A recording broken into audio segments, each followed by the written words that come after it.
Mayroon na pong inamin si retired Associate Justice Antonio Carpio na posible daw po next month, September, ay lumabas na yung warrant of arrest ng International Criminal Court na kinabahala din ng mga followers ng mga Duterte at iba pa. Ganun pa man, sinasabi ng mga kampo ni Duterte na ito ay bangungot lang at walang katotohanan. Pakinggan natin ang report na ito ng News 5, isa sa mga nakatutok, isa sa mga respetadong news organization dito sa ating bansa, ang News 5. Ito yung kanyang report at interview. Enriquez. Sa susunod na buwan na raw, posibleng ipaaresto ng International Criminal Court o ICC ang mga sangkot sa madugong war on drugs ni dating Pangulong Rodrigo Duterte. Yan ang ibinunyag ni retired Supreme Court Senior Associate Justice Antonio Carpio sa panayam sa kanya ng political analyst na si Richard Heydarian. I think the day of reckoning is coming closer because what I'm hearing is that a warrant of arrest will be issued by the ICC sometime in September. Hindi binanggit ni Carpio kung sino o saan galing ang impormasyon, pero mukhang hindi raw pagsasabay-sabayin ang paglabas ng arrest warrant. Maybe the gong will come out first and then the second tier, the third tier, it will be in tranche. Wala pang komento rito si dating Pangulong Duterte, pero sa panayam kamakailan kay Duterte sa YouTube channel ng kanyang anak na si Davao City Mayor Baste, muling binanatan ng dating Pangulo ang ICC.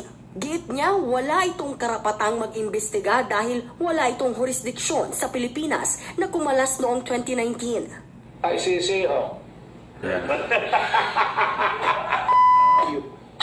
Karami na nangyayari sa mundo. Masakit dito, masakit. So ayan po. Natawa si Harry Roque at saka si Atty. Angeles doon sa reaksyon ni... ayaw ko na pakita dito dahil bawal pong pakita sa YouTube at saka sa Facebook yung ginawa ni Duterte. So talagang walang respeto sa si Duterte. Minura pa nga niya ang ICC. Ganun pa man, si dating Associate Justice, Senior Retired Associate Justice Antonio Carpio, ang kanyang sa pantaha ay baon na daw si Duterte na magkaroon ng warrant of arrest bago yung iba. Hindi pala sabay-sabay. Pero abangan natin kasi sabi ni Duterte, masusubukan daw siya. Masusubukan daw ang ICC, hindi siya papahuli ng buhay. Parang ganun dating. Wow. Anyway. Wala tayong magawa. Yan po ay isyong hindi ho talaga matapos-tapos kasi ulitin ko ulit. Sinabi ko sa dating video, Pilipino ang complainant dyan. Ang mga nagreklamo before ICC ay mga Pilipino, kaya yung ICC ay talagang hindi ho aatras dyan. At ang ating gobyerno naman, ulit-ulit na rin sinasabi, hindi sila makikipag-coordinate.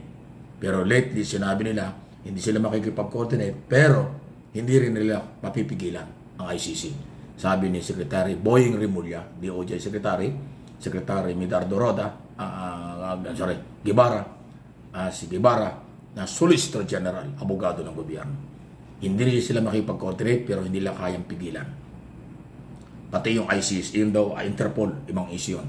Hindi nila pipigilan kasi tayo member ng International Police o Interpol. Yan, kaya, talagang di mapapakali dyan yung ginagawa ni Bato de la Rosa at saka ni dating Pangulo. Pansaywar lang yun.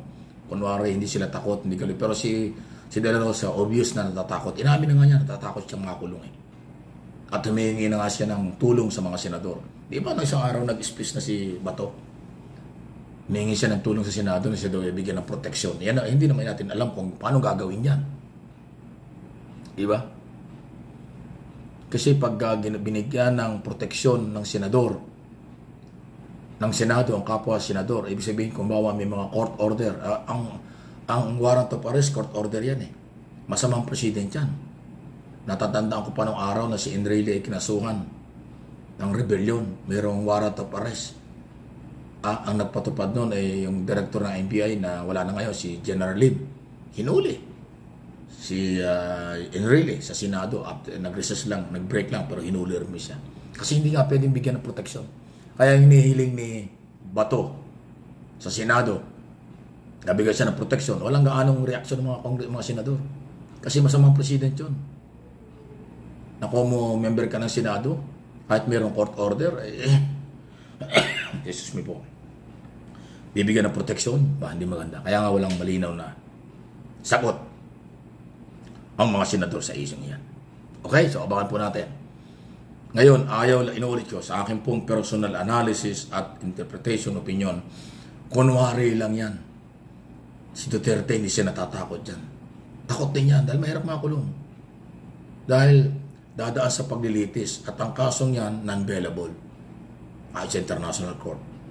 Human right violation. So, bibigyan ka ng due process doon. Pero habang mayroong trial, habang dinidinig sa korte, nakukulong ka na. Kung maaresto ka. So, kunwari lang hindi siya takot at pinagmumura niya, galit siya. Ay, gano'n lang yun. Si Bato, at least, alam na natin, natatakot talaga siya. Nung una, sabi niya, hindi siya takot, pero ngayon, umaamin na siya in public. Takot siya makulong. Kasi nga, pag nakulong, hindi mo alam kung ilang taon makukulong ka kasi habang may trial, nakakulong ka. At saka, hindi mo alam kung anong klaseng kulungan meron sa Europe. Kasi doon ka naman kukulong, di ka naman dito. Dahil doon ang trial. Kaya yung Duterte at yung mga followers nila, kunwari lang ay hindi sila natatakot. Takot siya mga yan. Lalo ngayon, walang kasiguruhan sila bibigyan ng proteksyon ng gobyernong ito. Dahil sinasabi ng gobyerno, hindi sila makikipag-coordinate pero hindi nila kayang pigilan ang ICC. At kung may warrant of arrest, lalo kung Interpol ang gagamitin. Hindi, yun na yun. Paano ka hindi matatakot?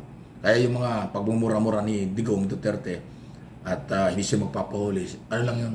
Part ng saywar lang yun. Tingnan natin pag lumabas. Anyway, sabi ni Carpio, by September, abay malapit na yun. Ano ba ngayon? August 16 na ngayon.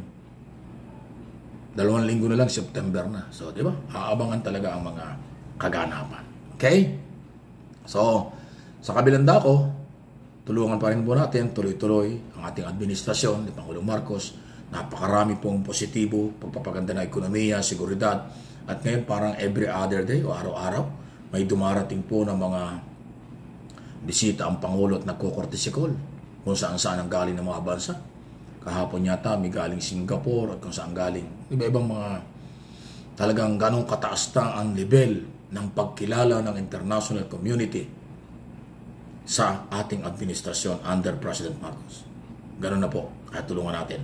Hindi lang po yung mga counterpart niya na presidente, secretary or head of state ng iba-ibang mga bansa. Pati yung business community, pati ang mga turista, matindi na po ang respeto sa pamahalaan.